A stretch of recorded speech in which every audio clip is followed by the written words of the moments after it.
သူ့ရဲ့နှလုံးခုန်တန်းဟာစိတ်ငိမ်နေတဲ့အိမ်အိုကြီးထဲမှာဘုံတီးနေတယ်လို့ကြေလောင်နေပါတယ်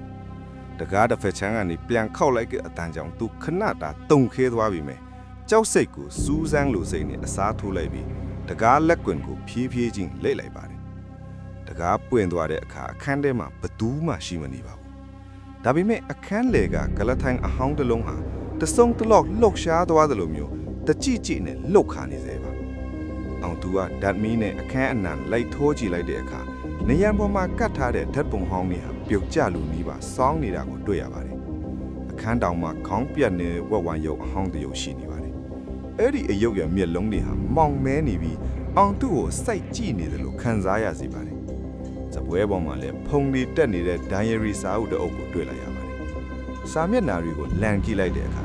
နောက်ဆုံးစာမျက်နှာမှာသွေးရောင်ဖြောဖြောလေးနဲ့ရေးထားတဲ့စာသားတစ်ကြောင်းကိုတွေ့လိုက်ရတယ်ရေးထားတာကသူတို့ငါ့ကိုခေါ်နေပြီတဲ့အောင်သူစာအုပ်ကိုဖတ်နေတော့မှအောက်ထက်ကနေဝုန်းဆိုတဲ့အတန်ကြီးထွက်ပေါ်လာ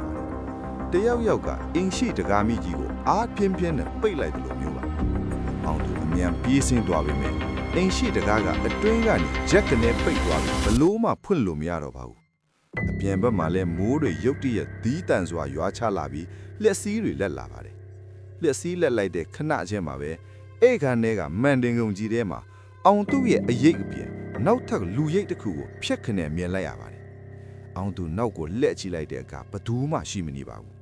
ဒါပေမဲ့ဂျမ်းပြင်ပေါ်ကဖုံရီပေါ်မှာခြေရအထစ်တွေထင်းကျန်းနေတာကိုတွေ့လိုက်ရတယ်အဲ့ဒီခြေရတွေကအောင်သူ့စီကိုဥတီမလာပဲနေရန်ထဲကိုပျောက်ကွယ်သွားတယ်လို့မျိုးထူးဆန်းနေပါတယ်အဲ့ဒီအချိန်မှာပဲအင်အိုကြီးရဲ့အပေါ်ဓာတ်ကနေကလေးတယောက်ငိုတန်းလိုလိုရေးတန်းလိုလိုအတန်တူတူတွေထွက်ပေါ်လာပါတယ်ကဲကြပါ